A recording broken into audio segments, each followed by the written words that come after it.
India's growth rate has slipped nearly 1% between July to September versus April to June period earlier this year.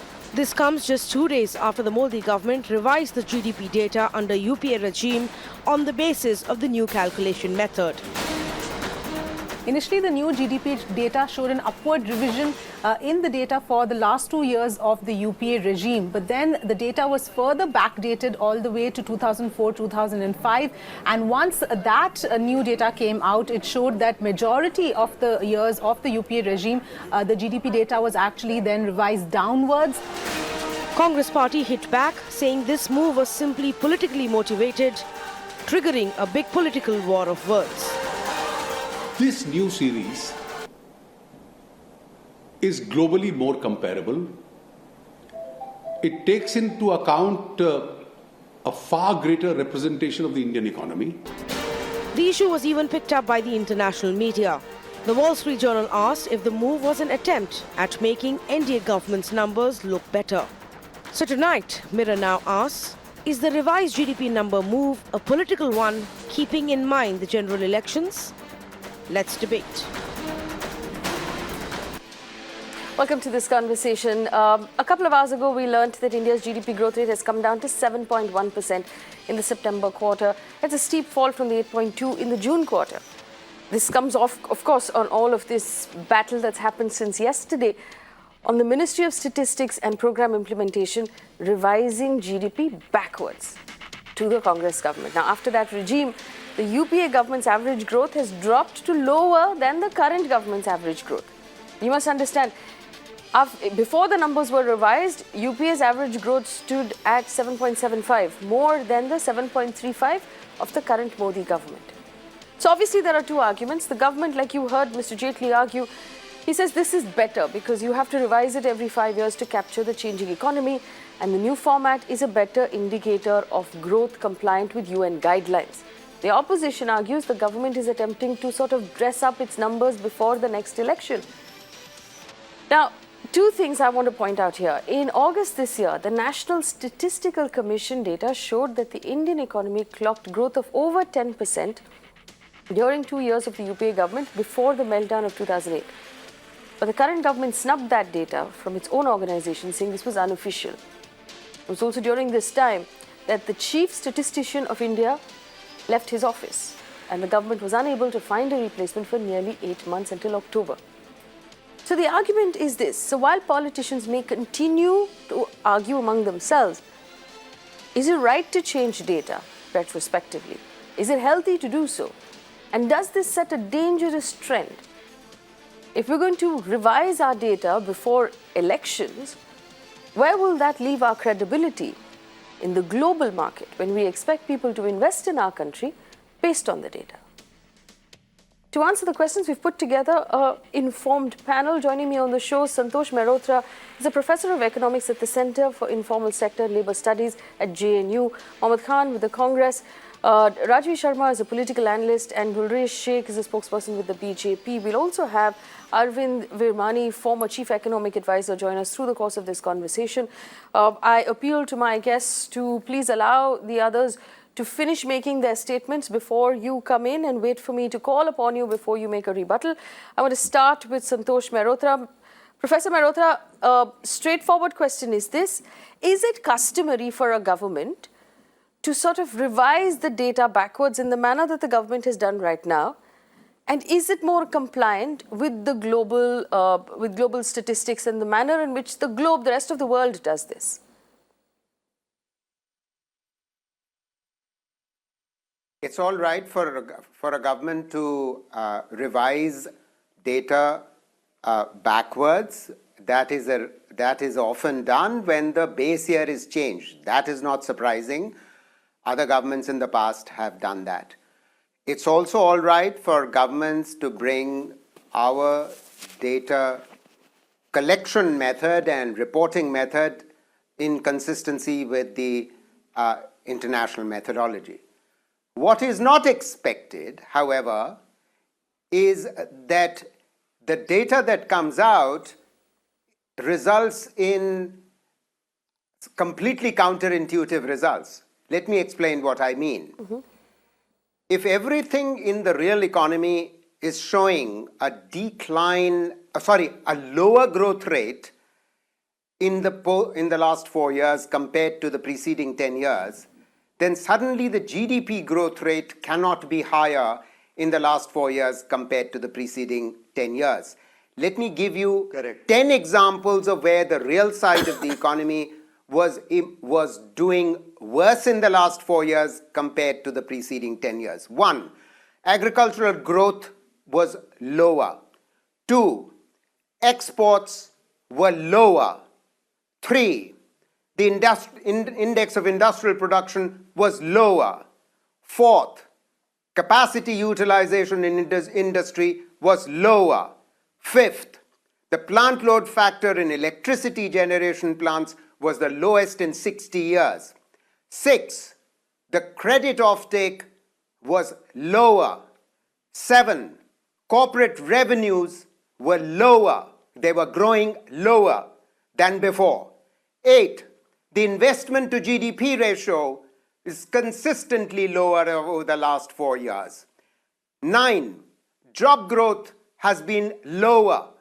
No question about it. Not surprising. Why should we be surprised? The informal sector, which accounts for nearly 50% of GDP and nearly 50% of exports, suffered.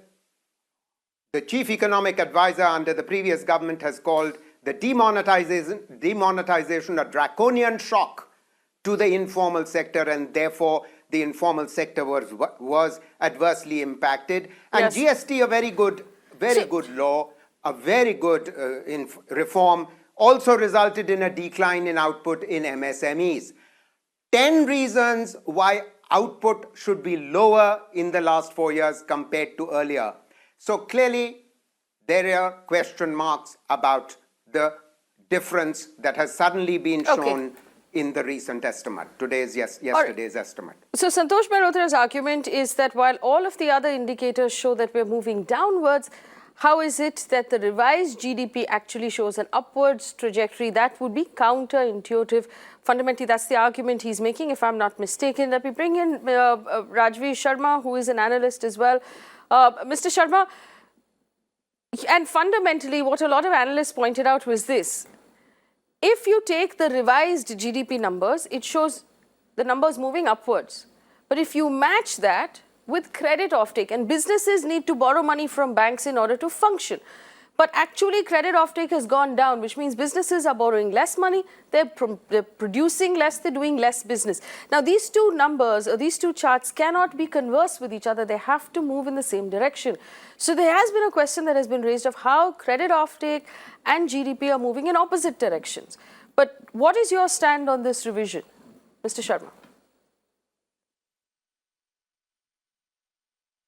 I think, though I'm not an economist, but I would say that so far as the revision is concerned, it is a matter of the statisticians who have perhaps gone into this issue for the last so many months. If I believe what has been reported in the press is that for 30 months, the 10 top statisticians went into the data and they examined it. I think so far as the revision is concerned, it should not be a matter of political crossfire. It should not be politicized. What is necessary is that today's economy is data dependent. The decision making, the policy making is data dependent, and therefore the reliability and credibility of data has to be maintained and should be maintained. At the same time, I think that we must know that in about 2010 or 2011, the then RBI Governor DSouza himself has questioned the reliability of data. And he said that RBI is really facing problems in taking decisions because of the data unreliability. So therefore, what should be debated is whether we can evolve certain norms, whether there can be some kind of a methodology that can be evolved, but should not be subjected to any kind of a questioning as far as possible, because there could be some variations. Methodological errors, if they occur, why should they occur and how can it be blocked? That should be the matter of debate, rather than saying this went down and this went up. And therefore, it is not correct to say that the data is not there. revision does take place, and therefore the surveys, the database, whether it was 1993 database used and whether it is 2011 database used, so therefore whether it was tertiary sector data used, whether it was the production sector data used, so therefore there are so many methodologies. The question that should be addressed is a serious discussion on how to really strengthen the data so that it becomes not only today but even for future. It should become a credible kind of a data to be used for policy making, economic, because macroeconomy is also impacted by data. Okay. All right, Mohammad Khan of the Congress. Now, the government has argued, and rightly so, that the base year should change every 5 years to capture the changing economy. And this new series is compliant with the United Nations guidelines in the System of National Accounts of 2008. Your rebuttal, please. Well, my rebuttal would be, Faye, in one short sentence, फर्जी आंकड़े हैं, अपने आप को खुद शर्मिंदा कर रहे हैं आंकड़े पेश करके. I would begin by quoting Jairam Ramesh from yesterday, where he said that the CSO has become the NAMO, the Numbers Adjustment and Manipulation Organization. The very first time the CSO is publishing these numbers along with the Niti Aayog, which itself robs it of a certain degree of credibility. The very first panelist very eloquently and wonderfully gave you a laundry list of reasons why it just runs counter to basic intuition. If you lower the base rate, then shouldn't it have an effect across the board, even vis-a-vis your numbers? But let us put all of that aside. Let us take the investment to GDP ratio. It is a fact conceded by the CSO and the RBI that the investment to GDP ratio was 38% during the UPS tenure. It is 30% during the BJP's tenure. It is, again, counterintuitive to imagine when there is a lower investment to GDP ratio, the economy would rise. Let me, as the second panelist pointed out, I too am not an economist by training. So let me quote a very reliable economist, Mr. Mahesh Vyas, who is the CEO of the Center for Monitoring Indian Economy. He says, and I quote, the new GDP back series data numbers show India to be a magical economy, where when the investment ratio drops sharply, the economy accelerates sharply. During the period of 7 to 8 to 2010-11, when the investment to GDP ratio was peaking at an average of 37.4%, the average GDP growth was 6.7%. And in the recent 4 years, it has come down to 30%. Then the economy was sailing at 7.2%. Is this productivity magic? So that, I think, answers your question to that end. Finally, I will say this. These numbers don't pass the smell test. The second speaker was right. I think he was referring to Pranab Sen Sahab, who was a former director of the CSO, who himself expressed a certain amount of disdain in the manner with which these numbers were published along with the Niti Aayog. This government is hell-bent on undermining the credibility of institutions by interfering for political purposes. The second panelist also said that we shouldn't make it political, but that is exactly what the government of the day is doing. They are so embarrassed by their performance over the last 4 years that they have to resort to these economic calisthenics to try and fudge the numbers. Unfortunately, at the end of the day, neither you nor I nor any of the other panelists are buying it. Well, let me just take this now to Gulresh Sheikh of the BJP. Gulresh Sheikh, this is what the Wall Street Journal has written about the revision of data. It says, and I quote, India has it's already recalculated historic economic figures, downgrading growth before Prime Minister Narendra Modi came to power, and so making his numbers look better before the upcoming elections. Is that effectively what has been done, Gulresh Sheikh? Has the numbers just been improved before the elections to make this government look good? So, see, Faye, everything is not political. And before commenting on Wall Street Journal, I will like to make some points. See, the new method of calculating the GDP is based on the economic forces of market, the market prices, as compared to the older ones, which used to work on the data available based on the production of commodity. And pre-1991 reforms, it was okay because our system, the Nehruvian system, was basically based on the Soviet pattern, and you should not forget that in Soviet pattern, the economy and everything was basically labor, based on labor as well as on commodity. But today the times have changed. There is no Soviet Russia, there is no Nehruvian economists, and today we are India is just let me say, post 1991, we are working on a capitalist model in which the market forces and prices should drive the economy, and for that we need proper statistics. And this method, the newer method, basically is in line with the global practices, and it is also recommended by UN. And to my Congress panelists, I will like to say that okay, you may quote Wall Street Journal, but what about the World Bank? What about the IMF ratings of India? What about the Brookings report, which says that if the economy of India, in which direction it is going, Okay, if Mr. it continues Gulrishik, we're talking till about this particular 2020, data point. 2022, there will be only 3% of BPL people left. No, one second. First of all, let me just go over what you just said. You said we were following the Russia method, and now that after 1991, Soviet pattern. Soviet method. One second, let me just take that to Professor Mehrotra. Professor Mehrotra, do you want to rebut that? I'm not really sure if any of that is valid as an argument for tonight. I don't think there's anything to rebut. I haven't heard one word so far which has rebutted what I have said. So I don't think there's anything that has been said so far by anyone which is contrary to what I'm saying. I began by saying that yes, methodologies must be improved constantly, and we have improved the methodology. But when you improve the methodology, you may well come up with alternative estimates. Now, on the alternative estimates, let me tell you that the government had constituted an expert group under the CSO, and I'm convinced that the previous estimate that had been made public just 2 months ago were not consistent with this. Yes. In other words, it came up with estimates which were different. In other words, and the GDP estimates in the period 2004 to 14 were higher than for the last 4 years. In addition, I'm convinced that the Sudipto Mandal expert group would have estimated 2 or 3 other estimates for the 2 periods. Now, the point is, if there were 3 or 4 estimates that were presented to the government obviously decided to choose one estimate. And we know what the results of that are, which have proved to be counterintuitive to all the facts on the ground, which I related, the 10 points I related at the beginning. I don't have to say any more. But Professor Mehrotra, Mohammad Khan from the Congress argued that he believes these numbers are, and I quote him, farzi. Do you think that's taking it a bit far?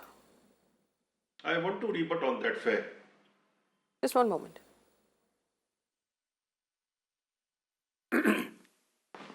Faye, I didn't understand your question. The incoming sound feed is not that great. Okay, let me do that again.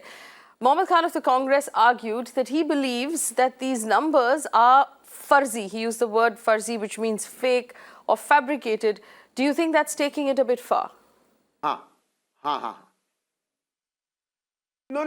Please, no, Faye. That would be disrespectful of our Central Statistical Organization. I think it is sad enough that international agencies are already questioning, international media agencies are already questioning, and honestly, we cannot allow our Central Statistical Organization to be lampooned, because that would destroy our credibility regardless of what government comes to power 6 months from now. We cannot allow that to happen. Our institutions are far too important for them to be allowed to be lampooned internationally, let alone nationally.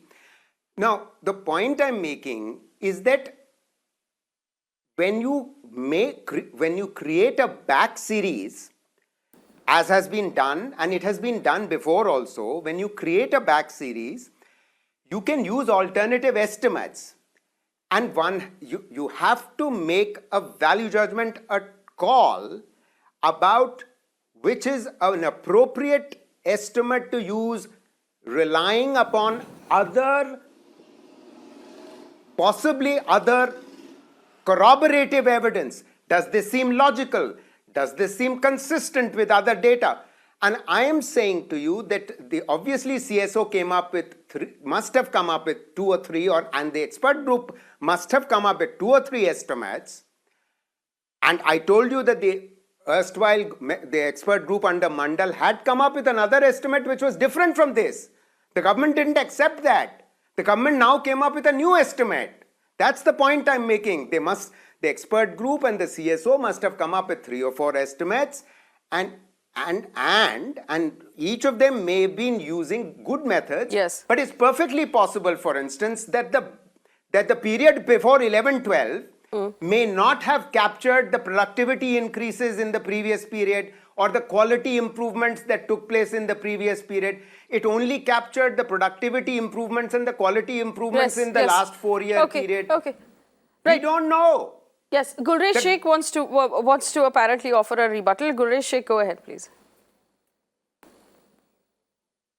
I want to ask the professor that should we still, in this year, in this century, should we calculate our GDP based on the production of goods, or we should go as per the norms of the market and capitalist type of economy? What do you want from us? Do you want the government should go with the 60s pattern of which was being adapted No, 1 second. when India became free and we imported everything from Soviet Russia, including the ideology and I can't hear him.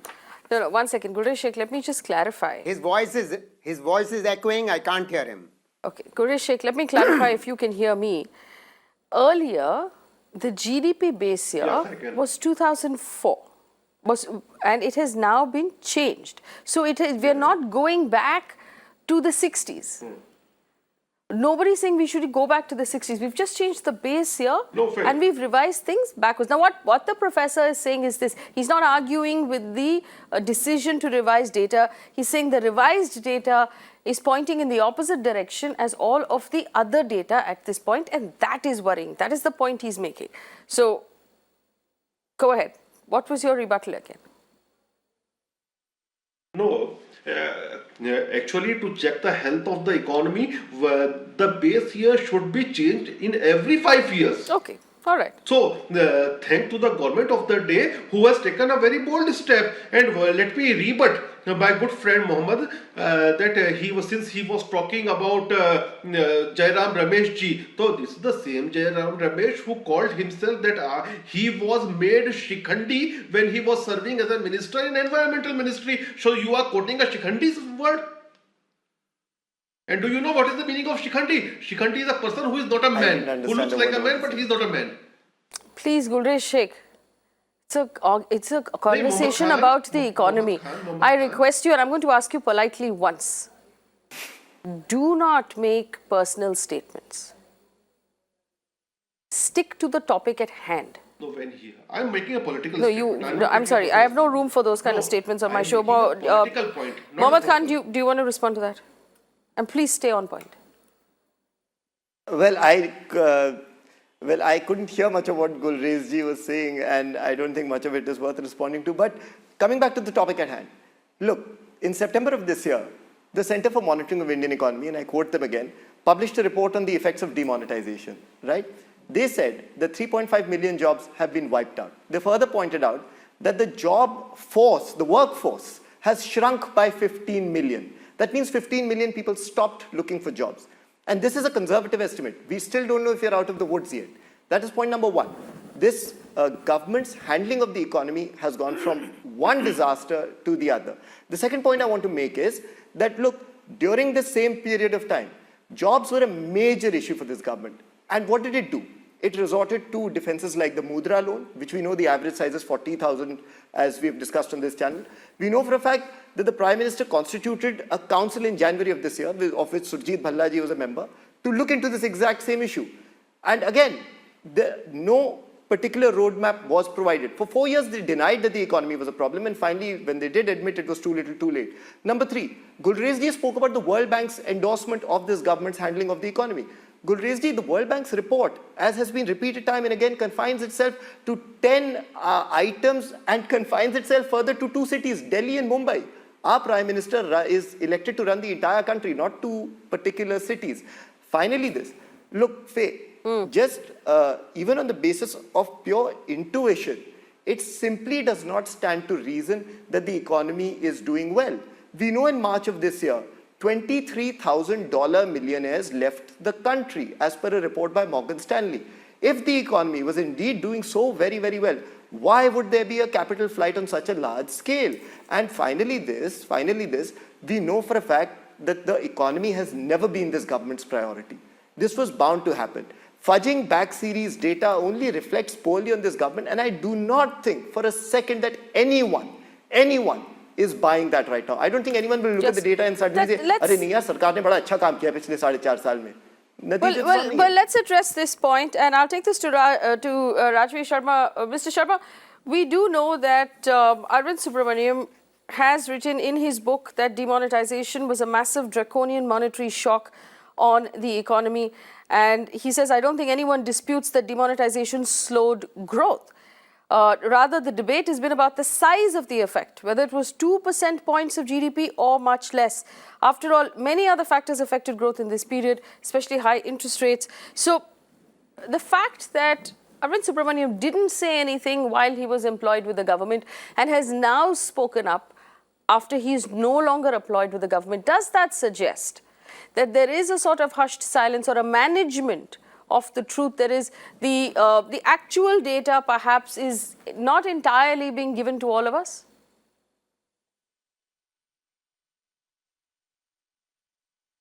No, I think there are two aspects to it. One, that so far as demonetization and Mr. Subramanian's book and his statements are concerned, I have also read something about that book. Subramanian says that the demonetization did had some kind of the impact on the economy, and it did affect adversely. That is what he says. But in the next line, he also says that the bad impact or the adverse impact on the economy of the demonetization was a short-lived kind of a impact, and therefore it was recovered. That is, there are two aspects to Subramanian. I understand that. Mr. Mr. Sharma, that was not my argument. 1 second. Mr. Sharma, that was not my question. The question I was putting to you was this. Arvind Subramaniam didn't say anything while he was employed with the government. He only spoke up after he left that job. Does that suggest to us that current employees of the government are not being completely honest or not being allowed to be completely honest about the truth?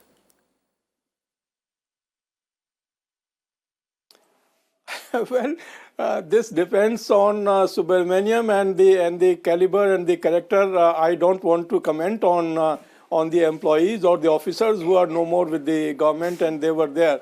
It is up to Mr. Subramaniam to answer, and it depends on the officers to see whether they really can stand up to the, if they think that something has gone wrong, it is up to the officers to stand up there and then that, no, this is wrong, and before the decision was taken. Now, so far as the the other aspects were concerned, Professor Mehra was very right in saying that the government has a right to revise the data. And so far as fuzzing or fake data is concerned, the same argument can be given about the previous government also, that they fuzzed the data, they presented a fake data. So let us not go into this kind of a political crossfire to really lose the argument and the need for discussing the issue itself. The issue itself is that data should be revised after a period, after an interval, say maybe 5 years, maybe 10 years, whatever comes to. And the political class must not only accept the data, but they should also have an eye. So they should have a watch over the data, because as I said in the beginning, the data forms the basis of the policy. So therefore, what I am saying is the opposition may go on saying anything because they have to carry their politics. At least the academicians, the kind of the experts in the field should realize that so far as the data is concerned, data must be based on a strong and foolproof methodology if possible, and it should be in line with the global norms.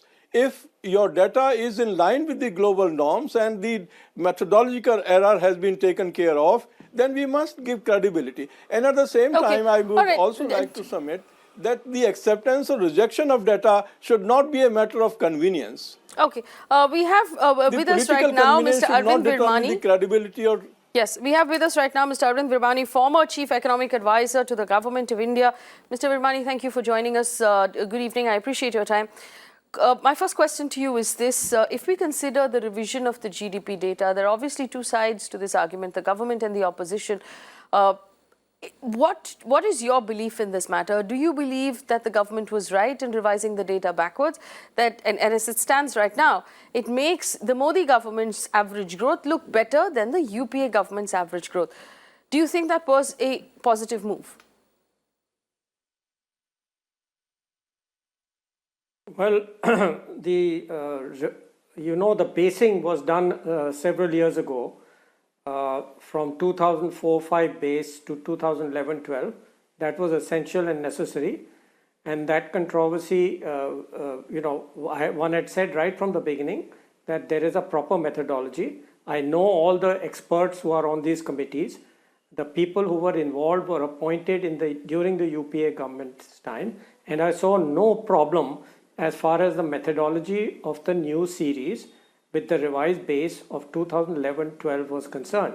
The IMF was called in, the World Bank was called in to have a look at it, and they also did not find any problems with that new methodology. So I was totally against people who were internationally making all kinds of allegations against this. There was absolutely zero basis for these allegations. And I was very strongly disputed some of the people who were calling names to the statistical organizations. As I said, I knew the chairman of the Statistical Commission, the secretary. They were all professionals who were appointed by Manmohan Singh. And so these allegations were totally wrong in my view. Now coming back to the back series, since that time, those of us who work on GDP data have been asking that a revised back series be produced, because that is essential for us to analyze future potential of the economy, because you need a longer series. You cannot do it on the basis of 4 years data. Now, again, I actually was chairing a committee on service statistics. So I used to go there and I kept asking for why this was taking delay. And there were all kinds of a little bit of vague reasons. So for 2 years, they have been attempting to produce a back series. And for whatever reasons, obviously some complications, some difficulties, why they were not able to do it.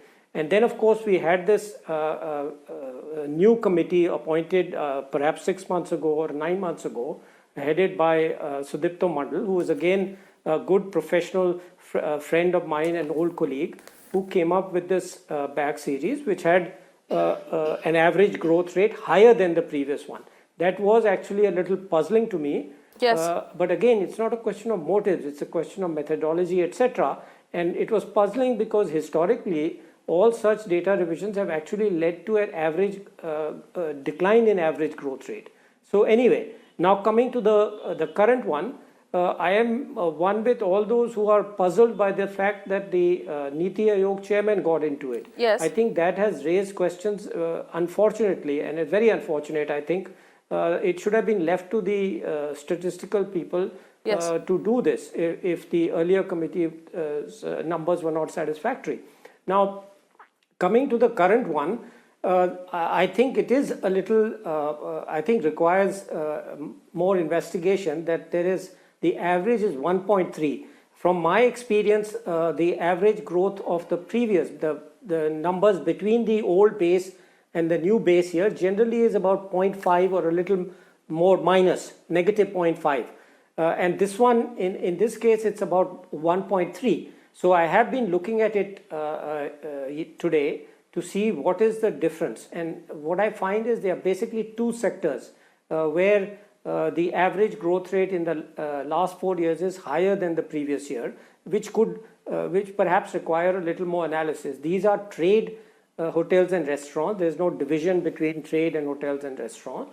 And the other one is real estate, dwellings and professional services. Again, these are lumped together at this level. They don't give the disaggregation.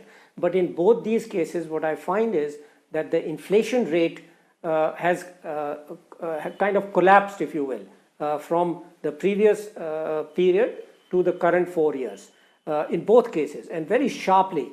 So the implication of that is that even if you had the same nominal or lower nominal growth rate, you would get a sharp increase in the real growth rate. That's the nature of the methodology. That no, but you have to Mr. deflate Virmani, the numbers, if I may, and the right. Yes, if I may, Professor Santosh Mehrotra of JNU was just telling us that he finds these numbers worrying because they're counterintuitive. They move perhaps in a different direction than all of the other indicators are telling us. Indicators like credit offtake, for example, job growth, everything else is showing a decline, but the GDP is showing an increase. How is that possible?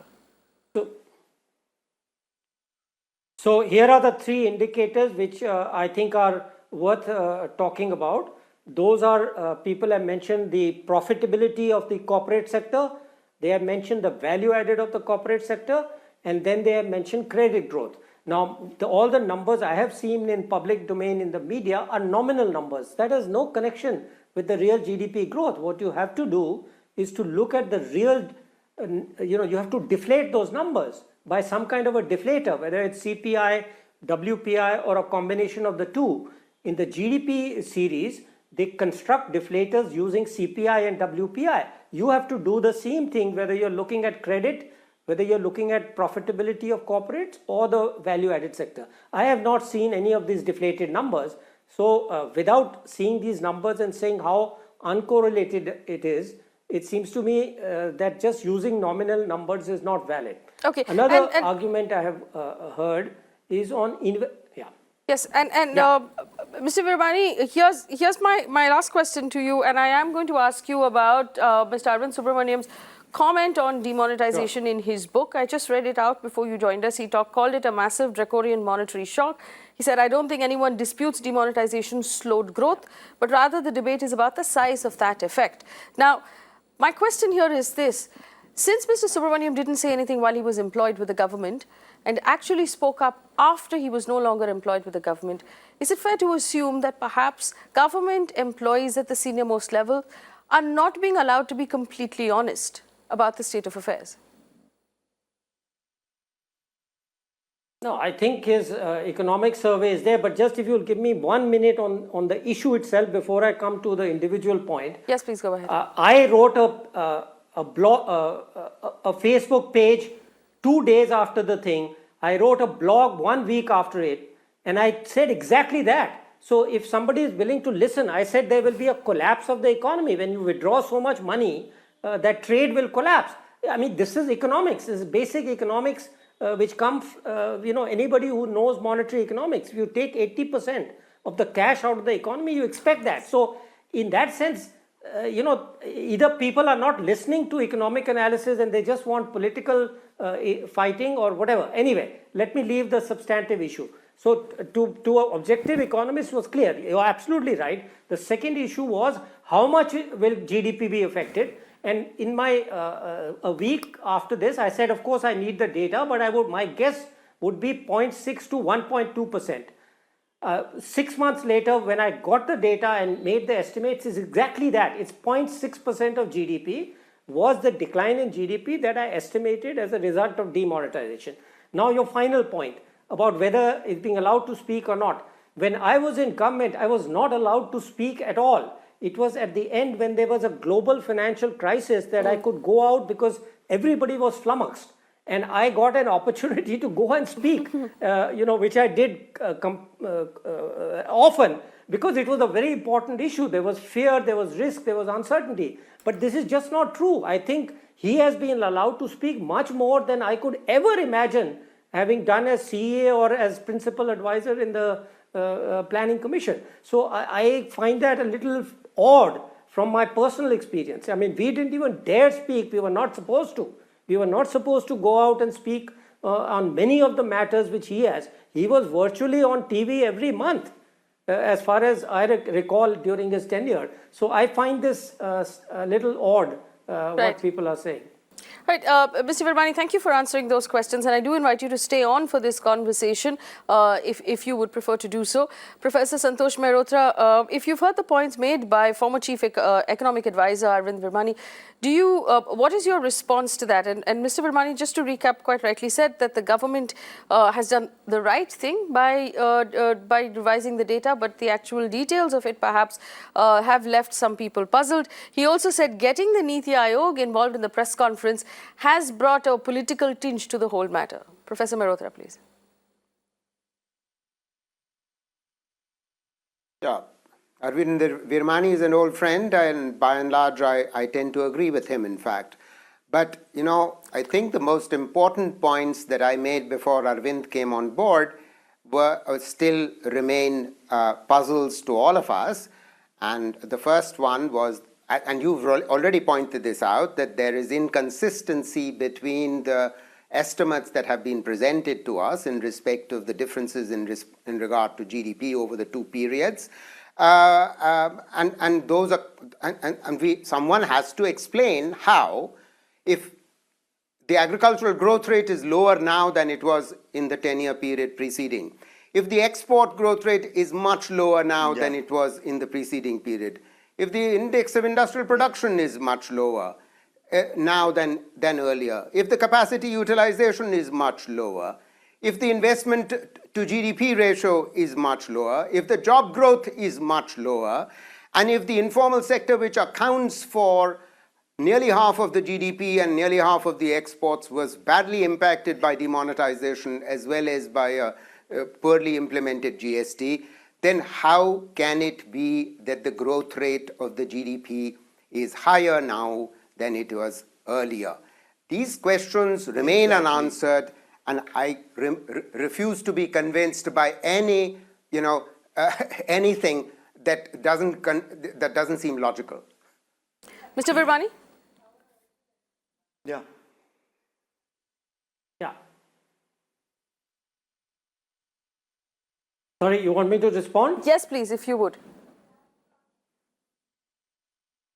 Yeah, so as I was saying, I have looked at the data today, and what I find is there are basically only two subsectors in which the growth rate is clearly much higher in these 4 years than it was in the previous period. And they are basically trade, hotels and restaurants is one subsector, and the second subsector is real estate, housing, household dwellings, and financial business services, what they call. Now, unfortunately, these are not disaggregated, so I can only talk about the overall subsector. And what I find is that there was a sharp decline in inflation in these two sectors, which correspondingly reflects in a higher real in constant prices. You know, the way these series are constructed all the time, this is not something unique to India, is you take the nominal series and you find an appropriate deflator and deflate them. So what as of now, what I have understood it's really just these two sectors. In other sectors, you do not find a big acceleration in growth. In fact, all of them, most of the rest of them are decelerating. So it's really these two sectors where in constant prices, the growth is higher in the 4 years than in the previous 8 or whatever number of years they are, which is driving these results about an increase in GDP in the 4 years compared to the previous. Now, of course, we'll have to discuss and debate further on the specific thing, but on the data, I have looked at it, and I can tell you confidently that that's what's driving it. Yes. All right, we've unfortunately run out of time on this discussion, but we should and we must come back to data, because one of the reasons why on this channel, even though we are a general news channel and not a business news channel, we keep coming back to GDP, to growth, to jobs and to data, because going into the next election, the rhetoric is going to be about religion, it's going to be about gotras, it's going to be about mandirs. What we need to focus on is how many jobs were created. Did we really grow? Did we fulfill the promises that were made? That is data that we will constantly keep bringing back to you. So from the experts, the independent experts on this panel, this is what we've gathered. We've gathered that it was fair for the government to have revised the data and to have revised the base year. It was fair for the government to have changed the data backwards as well. The things that were worrying, even to the independent voices, were the involvement of the Niti Aayog in the calculation of the data and the press conference. The Niti Aayog is a political organization, should not have been involved. One of the things that is still worrying to people is how is the GDP data showing an upward trajectory, while all of our other indicators like credit growth and jobs is showing a downward trajectory. Is there something to worry about there? At the end of the day, as citizens, you know at your place of work whether or not people have received raises or if they're being let go of. You know during a Diwali or another festive season how upbeat the economy was, the market was, your own household was. At the end of the day, that's the true indicator when you go in to vote. Thanks for watching.